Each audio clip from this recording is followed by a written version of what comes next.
Angela Miller's mornings always began with silence. Not the peaceful kind that comes with calm seas or soft dawn light, but the heavy kind that holds its breath before something breaks. The world outside her window was calm. The sound of distant traffic, a child's laughter from the street below, the wind brushing against the curtains. Yet inside, beneath that calm, something always stirred. For 10 years, she had built her life around order. Routine was her shield. Breakfast at 7. Sophia's lunch packed with the same precision every day. Her sketchpad open by the window where the light was best. She worked from home, designing interiors for people she'd never meet, drawing beauty for strangers while quietly hiding her own scars. To anyone looking from the outside, she was simply a devoted mother, a talented designer, a woman who had moved on. But Angela hadn't moved on. Not really. She had just learned to move around the pain. The past had a way of sitting quietly until it decided to rise. Some mornings, she could almost hear it, like a faint echo behind her thoughts. A door closing too softly, a shadow that didn't belong. It wasn't fear, not anymore. It was memory, patient, waiting. Tony Miller, her father, lived across town in a small, cluttered house filled with the smell of coffee and gun oil. Once he had been a good cop, sharp, fearless, the kind who believed justice was a straight line. But when his daughter was broken and the system failed to punish those who had done it, that line had snapped. For 10 years, Tony had lived with a quiet fury that hardened him from the inside out. Angela rarely spoke to him about that night. The rules between them were unspoken. They did not mention the past, and they did not ask where the other disappeared to on certain evenings. Still, she could sense it in his voice whenever he called. The way he said her name like a promise he hadn't kept. Sophia, her 6-year-old daughter, was sunlight in human form. She was the reason Angela could smile again, even when it hurt. Sophia had her grandfather's eyes, sharp, curious, but none of his shadows. When Angela looked at her, she saw the future she wanted to protect, the proof that life could still grow from ruins. That morning, as she walked Sophia to school, the sky was pale and cloudless. The air felt strangely still. On the corner, a newspaper headline caught her eye: "Local businessman injured in car accident." The photo beneath it made her heart stutter. Ethan Cole. The name alone made the world tilt slightly off balance. She hadn't spoken it in years, but it lived in her like a buried thorn. Ethan Cole, the golden boy of her nightmares. Back then, he had been everything people admired. Charming, successful, untouchable. He and his friends, Liam Grant among them, had been the kind of men who believed consequences were for other people. Angela forced herself to look away. People change, she told herself. But deep down, she knew that some things don't. That evening, Tony's phone rang 3 times before he answered. His voice was flat, steady, the way it always was when something dark stirred in him. He had already seen the news. "Ethan Cole," he said quietly to himself after hanging up. One down. Angela didn't know it yet, but the world she had built so carefully was already cracking. That night she dreamed of water. Cold, dark, endless. She was sinking, her hands reaching toward a light that never came closer. When she woke, her breath caught in her throat, and for a moment she wasn't sure if she was still dreaming. The sound that had woken her wasn't in her head, it was outside. A car engine idling too long near her street. A shadow moving past her window. She stood by the glass, the moonlight pale on her face. The car turned the corner and disappeared, but the unease stayed. She whispered Sophia's name and went to check on her. The little girl slept soundly, her small hands curled around a stuffed bear. Angela stood there for a long time, watching her, feeling the fragile peace of the moment, and knowing peace never lasts. The next day, she found a letter in her mailbox. No return address. Inside a single photo, Ethan Cole, lying in a hospital bed, unconscious. On the back, written in neat block letters, Justice begins. Angela's hands trembled. She didn't need to ask who had sent it. She drove to her father's house later that afternoon. Tony's car was in the driveway, his badge still hanging by the mirror like a relic from a past life. Inside, the living room was dim. Old case files covered the table. A map of the city pinned to the wall with red marks connecting names she recognized. Ethan Cole, Liam Grant, and two others who were part of the same night she could never forget. "Dad," she said quietly, her voice low, almost pleading. But Tony didn't look up. His eyes were fixed on the map. "It's starting," he said. "One of them's gone. Maybe that's what justice looks like after all these years." "Justice," she repeated, shaking her head. "Or revenge?" Tony finally looked at her, and in his eyes she saw the man he used to be, and the man he had become. "Does it matter?" he said. "They destroyed you. I'm just returning the favor." Angela felt a coldness spread through her. "And when it ends? When you've punished them all, what's left of you then?" He didn't answer. He turned back to the map, as if her voice were a noise from another room. Angela left without another word. The drive home felt longer than usual. On the radio, a reporter was speaking about Ethan Cole's accident. Currently in critical condition, police investigating possible foul play. The words made her stomach tighten. She gripped the steering wheel, fighting the urge to cry, to scream, to run. She had tried so hard to build a new life, but the past had found its way back, wearing the face of justice. That night, when she finally managed to fall asleep, she dreamed again, this time of her father. He stood in the rain, his face hidden in shadow, his hands covered in something dark. Behind him, flames rose from a house she couldn't recognize.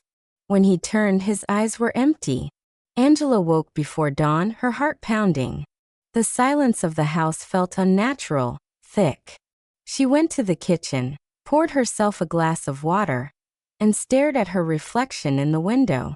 She barely recognized the woman staring back. The next morning, the second headline appeared. Local teacher found dead. Police suspect foul play. Liam Grant.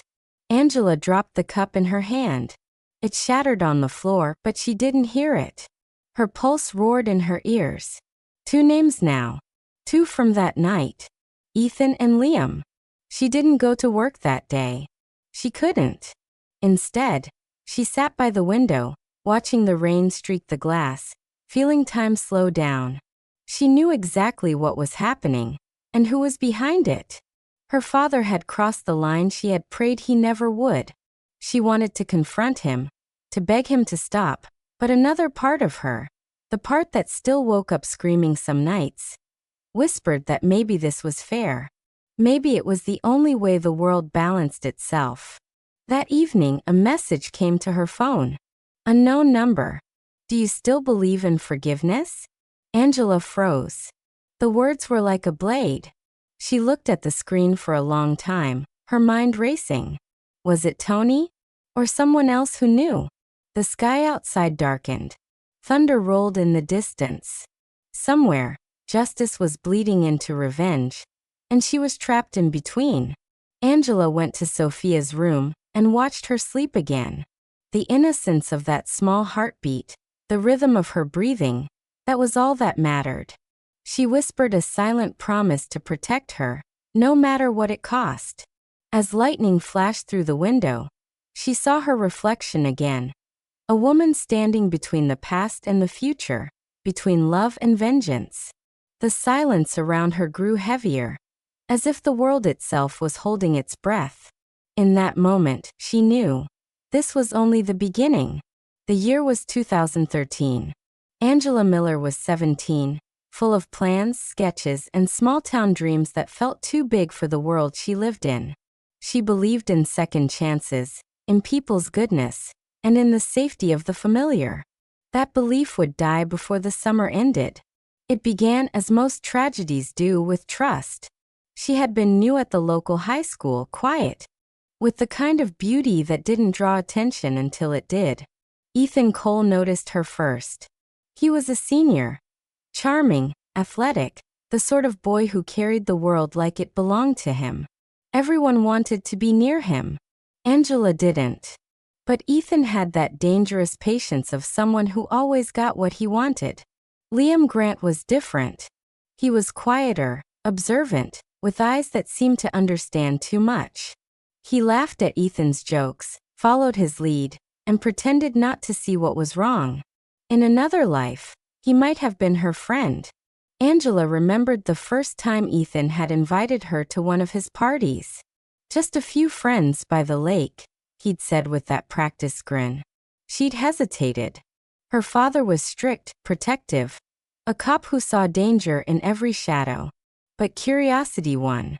She told herself it was just one night. The night smelled of pine and firewood. The abandoned summer camp by the lake had been empty for years, but the boys had found a way in.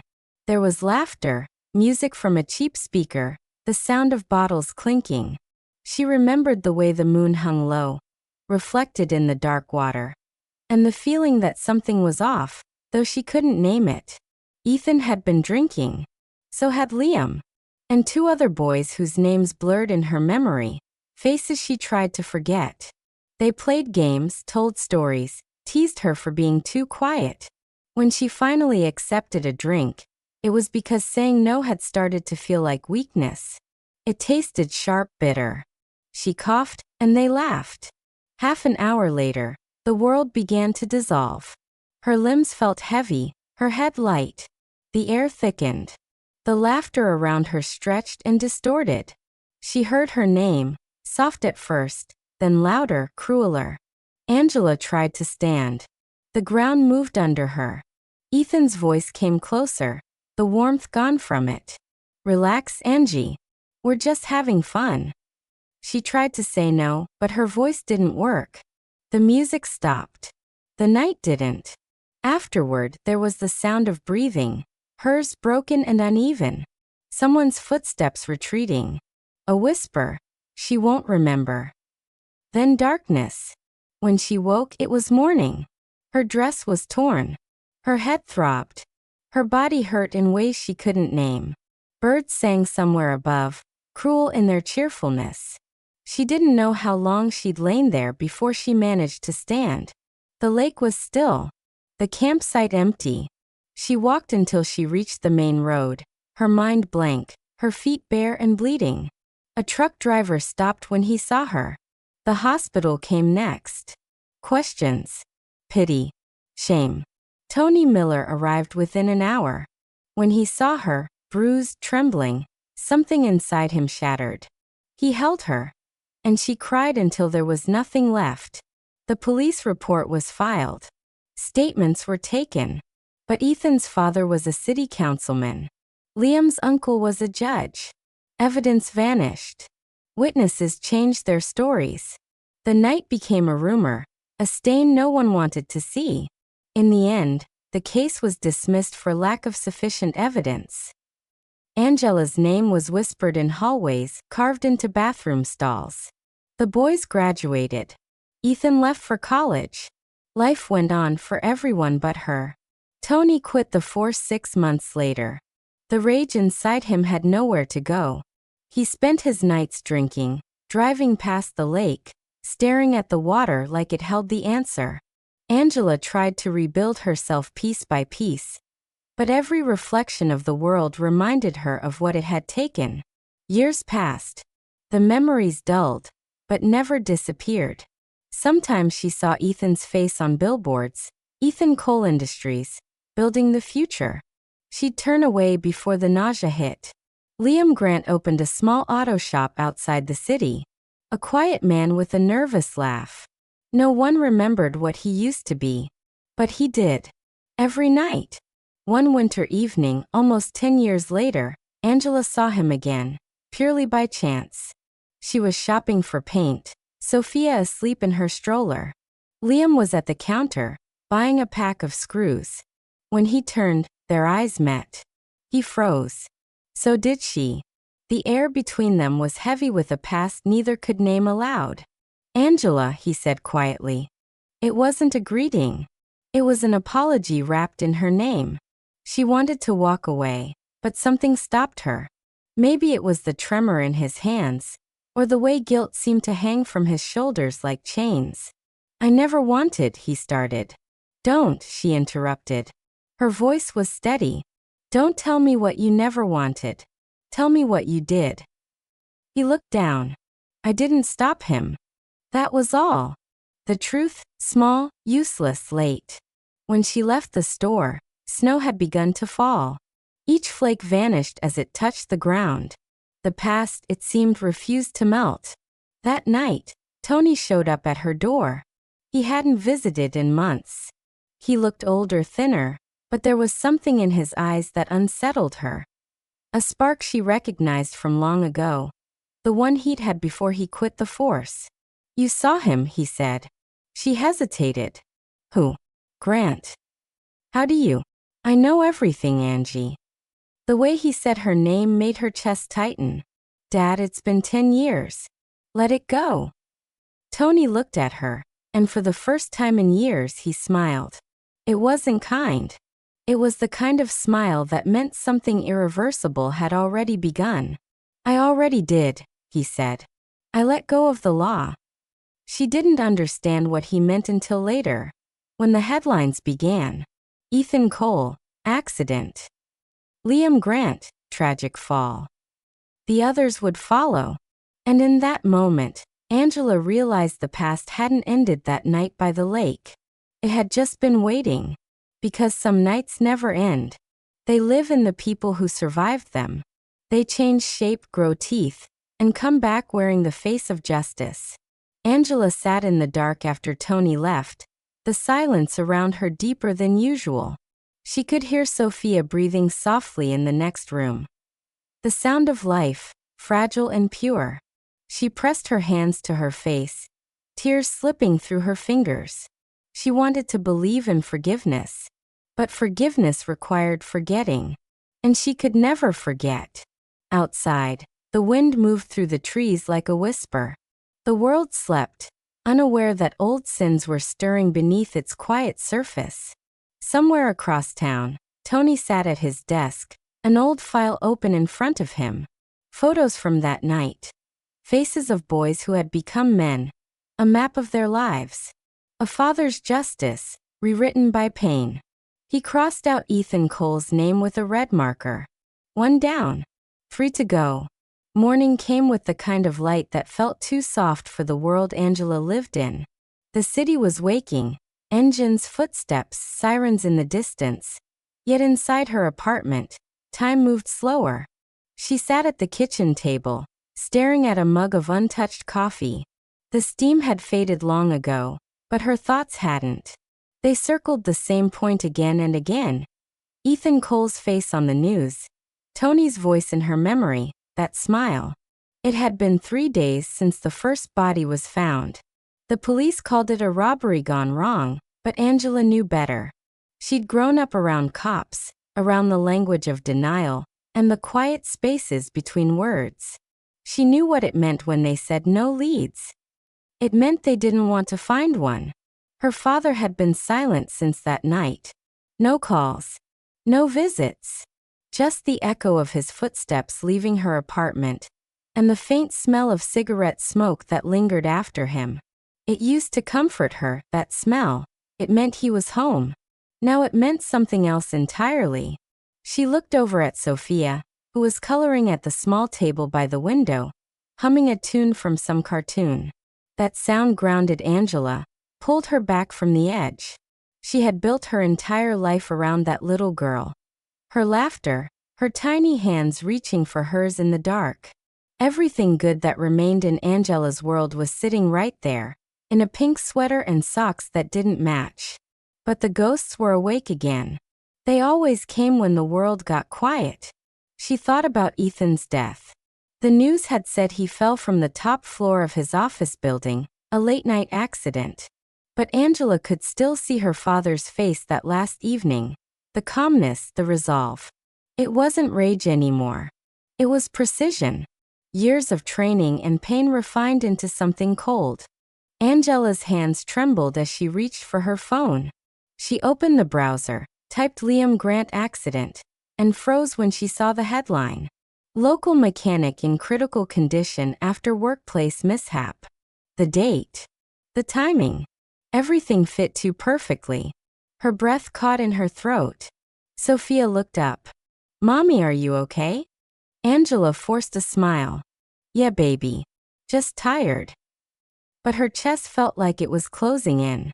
She stood, walked to the sink, splashed cold water on her face. The reflection that looked back at her wasn't the one she remembered. There was strength there, but also fear, a reflection of her father. That afternoon, she drove to the hospital. She told herself it was for closure, but deep down she knew it was more than that.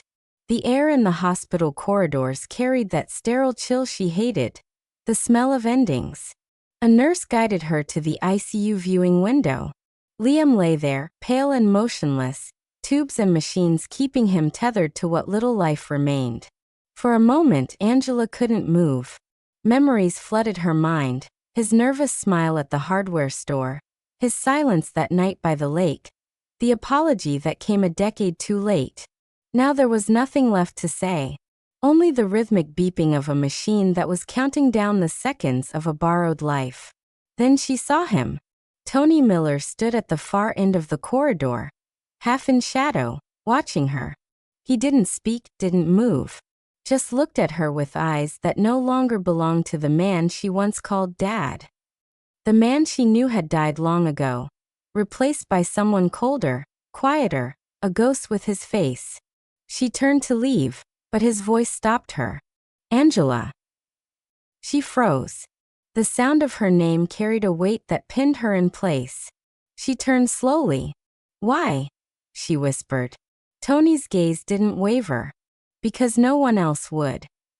Her throat tightened. "You can't fix what happened." "I'm not fixing it," he said. "I'm finishing it." She shook her head. "You're killing yourself." He smiled faintly. "That's the idea." And then he walked past her, the faint smell of smoke trailing behind, leaving her in a silence that rang louder than words. Angela drove home in a daze. The roads blurred into colorless streaks of asphalt and light. Every passing face felt like a question she couldn't answer. When she reached her apartment, the voicemail light was blinking. A message from Detective Harris, the one assigned to Ethan Cole's case. She hit play. "Miss Miller, this is Detective Harris. I'd like to ask a few follow-up questions. It's routine. Please give me a call." Routine. The word made her laugh, though nothing about her life had been routine for years. She deleted the message and sat on the couch, staring at the wall. That night, she dreamt of water, the lake dark and endless, hands reaching from beneath the surface, voices whispering, "You survived." "We didn't." She woke gasping, drenched in sweat, the echo of those words still clinging to her ears. The next morning, the world moved on, as it always did. News cycles shifted. Ethan's death became yesterday's story. Liam's name disappeared beneath new headlines. But Tony's war wasn't over. He had one name left. The third man, Jacob Price, had been the youngest of them, a follower, the kind who laughed when others did. Angela remembered his face in flashes, the fear, the cruelty, the sound of his voice telling her to just relax. Jacob now ran a security company, married, 2 kids, suburban house. From the outside, he looked untouchable. Tony saw through it. Monsters wore normal lives like masks. Angela didn't want to know what he planned, but she felt it, that tension in the air, the inevitability of what came next. She found herself driving by Jacob's house one evening, not sure why. Maybe to stop it. Maybe to understand it. The street was quiet, lined with trimmed lawns and glowing windows. The kind of neighborhood where nothing bad was supposed to happen. She saw Tony's old car parked 2 blocks down. Her pulse quickened. She parked at the corner, heart pounding, eyes fixed on the faint silhouette moving near Jacob's driveway. It was him. The way he moved, deliberate, steady, She knew it like she knew her own heartbeat. Angela stepped out, whispering his name into the night, but the sound was swallowed by the wind. Then came the shattering of glass. A muffled scream. The sound of a struggle. Angela ran. When she reached the house, the front door was open. Inside, the air was thick with tension. A child crying upstairs, a woman shouting. And in the living room, Tony stood over Jacob, gun in hand, his voice low, almost calm. Angela's scream broke the silence. Tony turned. His face was pale, eyes hollow. He deserved. No, she said, stepping between them. You're not saving me. You're erasing me. For a moment, Tony hesitated. The gun trembled in his hand. She saw the war in his eyes, between the father who loved her and the man who'd lost everything. Then police sirens wailed in the distance, slicing through the night. Tony looked at her one last time, something soft flickering behind the grief.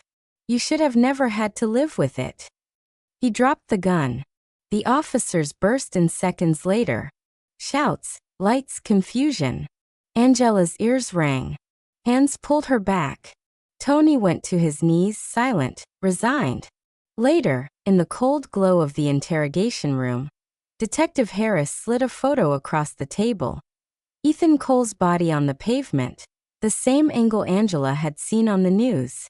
We found fingerprints, he said. Your father's. Angela didn't flinch. She just stared at the photo, then at the detective. Then you already know everything, she said quietly. He studied her for a long moment. Did you know what he was doing? Angela looked past him, at the reflection of herself in the glass. The woman who stared back looked nothing like the girl from the lake. No, she whispered. But I knew why. Outside, dawn was breaking. The world was about to move on again, as it always did. But for Angela Miller, the ghosts had finally taken shape. Not as nightmares, but as the faces of men who had once laughed under the same moon that had watched her die and live again. The world outside had moved on, but inside the Miller house, time had stopped. Dust gathered on picture frames, on forgotten shelves, on the piano Angela hadn't touched in years. Every sound, the ticking clock, the hum of the refrigerator, felt louder than it should have. The silence between each second pressed down like a weight she couldn't lift. It had been 2 months since Tony's arrest. Every morning, Angela woke to the same routine. Make breakfast for Sophia, walk her to school, come home, sit by the window, and wait for the phone to ring. Sometimes it did. Reporters asking for comments, lawyers confirming court dates, the detective reminding her to stay available. Other times it didn't. The waiting was worse. When she visited Tony in the detention center, the visits were short. He spoke little. His eyes carried no anger now, just exhaustion. The man who once burned with vengeance had turned into a quiet echo of himself. He would ask about Sophia. Never about himself. Never about the case. She looks like your mother, he said once, his voice barely above a whisper. Same stubborn eyes. Angela didn't reply. She couldn't. There were too many things between them that words could never fix. But the truth, like a tide, never stayed buried. It always found a way back to shore. The trial drew attention. The press painted Tony Miller as a fallen hero, the ex-cop turned vigilante, the man who took justice into his own hands. Some called him a monster, others a martyr. Angela hated both versions. He was neither. He was just her father, broken, desperate, human. She sat through every hearing, feeling the eyes of strangers on her back. The lawyers spoke in circles, the judge in measured tones, but all she heard were fragments: revenge, trauma, motive. They dissected her life as though it were a case file, not a wound. When the verdict came, it wasn't a surprise. Guilty on all counts. Life imprisonment. No parole. The courtroom erupted. Whispers, gasps, pens scratching notes. Angela just sat there, hands in her lap, eyes fixed on the floor.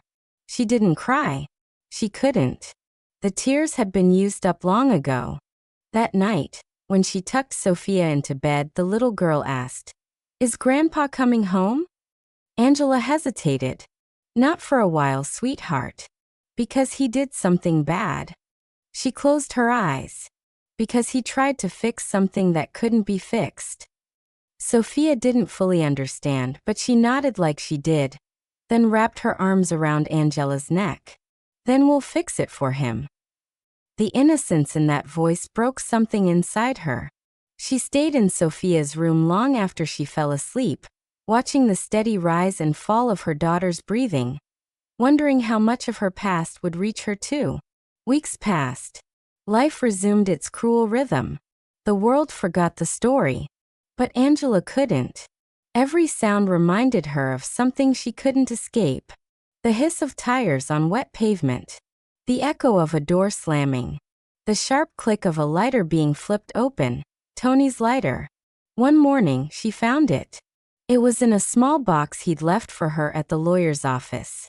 Inside were two things: the lighter and a folded letter, creased and worn. Her hands trembled as she unfolded it. "Angela, if you're reading this, it means I failed, or maybe I didn't. I never wanted you to carry my anger. I just wanted to take away yours. But I see now that vengeance isn't an ending. It's a circle. It always comes back. You survived the night they tried to destroy you. I never did. So live for both of us. Don't let the darkness be the only thing we pass down. Love, Dad." The words blurred through her tears. For the first time in years, she let herself cry. Not the quiet, restrained sobs she trained herself to hide, but deep, unfiltered grief. She pressed the lighter to her chest, the metal still cold. That night, she dreamt of fire. Not destruction, but release. The kind that burns away what no longer belongs. Months later, Detective Harris came to her door. He looked older, worn, the way cops often do when the truth costs more than they expected. "Can I come in?" he asked. Angela nodded. They sat in the living room, the silence between them familiar now. He glanced around, at the photographs, the toys, the faint scent of lavender and ash.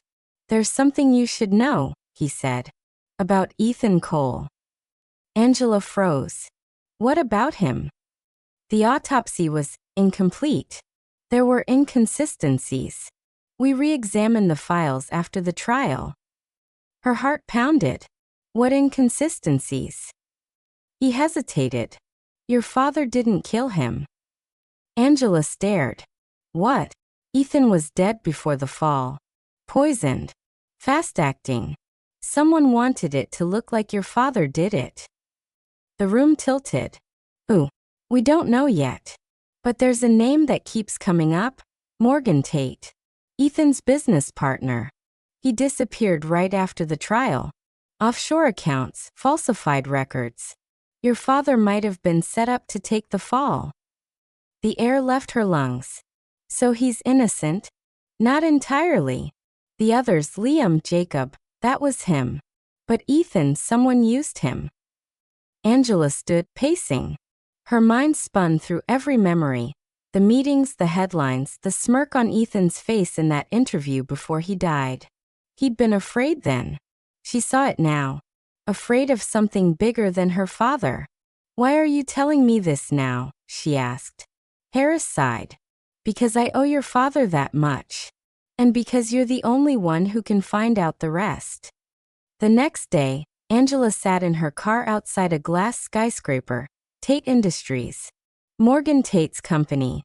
The man who vanished. The man who, according to the detective, had pulled all the strings. The lobby was sleek and cold, the kind of place where secrets wore suits. She introduced herself as a journalist researching a retrospective on Ethan Cole's career. They let her in. Inside, the walls were lined with awards, framed contracts, photos of smiling men shaking hands. Success built on lies. In the CEO's office, she found it, a photo on the shelf, Ethan and Morgan together. Champagne glasses raised. But what caught her eye wasn't them. It was a third man in the background. Tony. Younger. Laughing. Her heart stopped. She looked closer. The date printed at the bottom, 2006. Years before the incident at the lake. She whispered to herself. Dad, what did you do? Behind her, the door opened. A voice calm and smooth filled the room. You shouldn't be here. Angela turned. The man standing there was older, lean, sharp-featured, Morgan Tate. I thought you were dead, she said. He smiled faintly. You'd be surprised what money can buy. Her pulse raced. You set him up. I gave him what he wanted, Morgan replied. Justice. Revenge. It's all the same currency. He thought he was cleaning up his past, but really, he was cleaning up mine. Angela's stomach turned. You poisoned Ethan. He shrugged. Ethan became a liability. They all do eventually. She took a step back. And me? What was I? Another liability? His smile widened. You were the spark. Without you, none of this would have happened. Your pain was useful. The words cut deeper than any wound. Her body shook, rage, disbelief, horror all tangled together. You used us, she said. I built an empire from it. Angela's voice trembled. And now? He walked closer. Now you go home, Ms. Miller. Forget you ever came here. The world's already written your story. Don't try to rewrite it. He reached for the door, but Angela spoke again, her voice steady now. You're wrong. He turned. I survived, she said. That's something your kind never learns how to do. For the first time, his smile faltered. Angela walked past him, every step deliberate, her heart pounding with something she hadn't felt in years, control. Outside, the city lights flickered against the glass towers. The night air was cold, but she didn't shiver. For the first time since that night at the lake, she wasn't running from ghosts. She was walking among them, and they finally followed her lead. That evening, she sat by the window, Sophia asleep in the next room. She held Tony's lighter in her hand, watching the flame flicker. Somewhere deep in her chest, the ache was still there, but it no longer owned her. The reckoning wasn't about revenge. It was about truth, and truth, she realized, was the only thing that could set the living free. Morning came quietly, as if the world itself was holding its breath. The first light touched the edges of Angela's curtains, spilling gold across the room. For a moment, everything looked ordinary. Sophia's soft breathing in the next room, the hum of the heater, the smell of coffee she didn't remember making. But the silence carried weight. It always did after truth arrived. The night before, she had written her story, not for the police, not for the press, but for herself. The truth had lived in her chest for too long, gnawing through the walls she'd built to survive. Now it was ink and paper, something real, something she could finally put down. The title she had scrawled across the first page. What We Inherit. Outside, the city moved on. Traffic lights changed, people hurried, the world pretending it hadn't just shifted beneath her feet. But Angela knew everything had changed. Morgan Tate was still out there. The system would bury the files. The headlines would fade. Justice, as always, would wait its turn. She'd spent the night thinking about what her father had written in that final letter. Don't let the darkness be the only thing we pass down. Those words echoed now, louder than ever. Angela closed the notebook and looked at the lighter resting beside it. The small object had become a kind of symbol. Of him, of her, of everything that refused to die. She flicked it open and watched the flame rise, steady and calm. Her reflection danced in the metal. She whispered, I forgive you, Dad. Not because he deserved it, but because she needed to. That afternoon, she drove to the prison.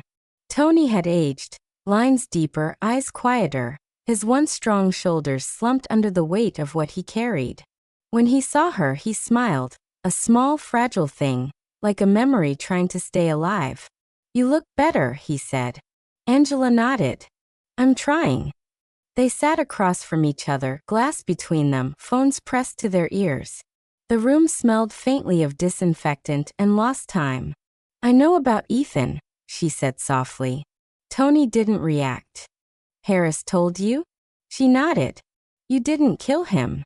He looked down. No. But I didn't stop what followed. Maybe that's worse. Angela felt her throat tighten. It wasn't your fault. Tony's eyes lifted, tired and kind. That's what you always said when you were little.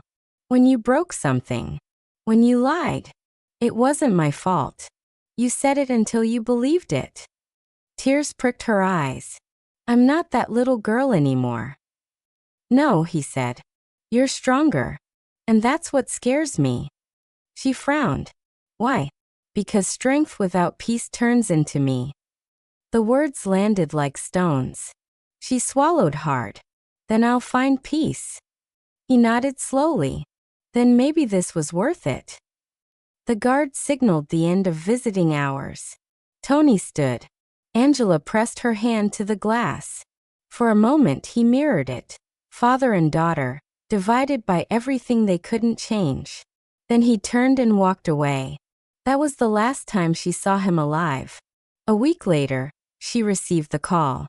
Tony Miller was found dead in his cell. Suicide. The note he left was one line. Now it's quiet. The world blurred after that. Paperwork, condolences, reporters calling again. But the only sound Angela remembered was Sophia's small voice asking, "Is Grandpa sleeping?" Angela didn't answer. She just held her tighter. That night, she buried his lighter beneath the old oak behind her building. The soil was cold, damp. When she covered it, she whispered, "Rest, Dad. I'll carry the light now." Months passed. Angela's story began to take shape. She turned the notebook into chapters, chapters into a manuscript. It wasn't revenge she was writing, it was testimony. A story about survival, about what happens after the storm. Publishers didn't want it at first. Too dark, too painful, too real. But she kept writing. She wasn't chasing approval. She was chasing release. Sophia grew, taller, braver, full of life. Sometimes Angela caught herself staring at her daughter, seeing the pieces of herself she'd thought were gone. The laughter, the spark, the stubbornness. It reminded her that life goes on, even when it shouldn't. One evening, while Sophia was drawing at the table, Angela got a call from Detective Harris. "I thought you'd want to know," he said. "We found him. Morgan Tate." Angela froze. "Where?" "South America. Fake identity. Local authorities caught him in a corruption sweep. He's facing extradition." She exhaled slowly, the world tilting again. "What happens now?" Harris paused. "That depends. We can reopen your father's case, clear his record. But that means everything comes back into the light. The trial, the press, the lake. Are you ready for that?" Angela looked at Sophia, humming quietly, coloring the sun with a bright yellow crayon. For a long moment she said nothing. "I don't know," she whispered. "Take your time," Harris said. "The truth isn't going anywhere." When the call ended, Angela sat in silence. The decision loomed like a shadow, justice or peace. She could clear her father's name, rewrite his ending. But that would mean reopening every wound she'd finally begun to heal. She stood, walked to the window, and looked out at the city, alive, indifferent, eternal. Somewhere out there, stories like hers were unfolding every second, unseen and unheard. She whispered, "Maybe that's enough." But the truth had its own plans. 6 months later, What We Inherit was published under a pseudonym, A.M. Rivers. It wasn't marketed as true crime or tragedy. It was called a modern parable about grief and rebirth. No one connected it to the Miller case, at least not at first. But those who read it felt something familiar, something raw. The story spread, quietly at first, then faster. Reviews called it haunting, honest, healing. Angela watched it all from a distance. She never did interviews. Never claimed credit. Some nights she'd see people quoting her words online. Lines she had written at 3 a.m. with tears in her eyes. Survival isn't strength. It's remembering how to live when the world forgets your name. The words belonged to her, but they belonged to everyone who had ever crawled out of darkness too. Life became gentler. In small ways. The mornings didn't hurt as much. The ghosts became quieter. The silence turned from threat to peace. On the anniversary of her father's death, Angela drove back to the lake. The air was cold and clean, the surface of the water still and dark. The same place where everything had ended and begun. She stood on the shore, hands in her pockets, breathing in the scent of pine and earth. In her palm, she held a single match. She struck it, watching the flame dance against the wind. For a second, she thought it might go out, but it didn't. It burned steady, small but defiant. She whispered, "For you, Dad. For me. For everyone who never made it out." Then she let the match fall into the water, where it hissed and disappeared. The ripples spread outward, fading into calm. As she turned to leave, Sophia's voice echoed from behind her. "Mommy, are you okay?" Angela smiled. "Yeah, baby. I'm okay." They walked hand in hand back toward the car, the lake behind them reflecting the first stars of evening. The world was vast, fragile, and endlessly cruel, but also somehow still beautiful. Because forgiveness wasn't about forgetting. It was about remembering without being destroyed. And as the night settled over the water, Angela Miller, survivor, daughter, mother, finally understood what her father had meant. Now at last, it was quiet.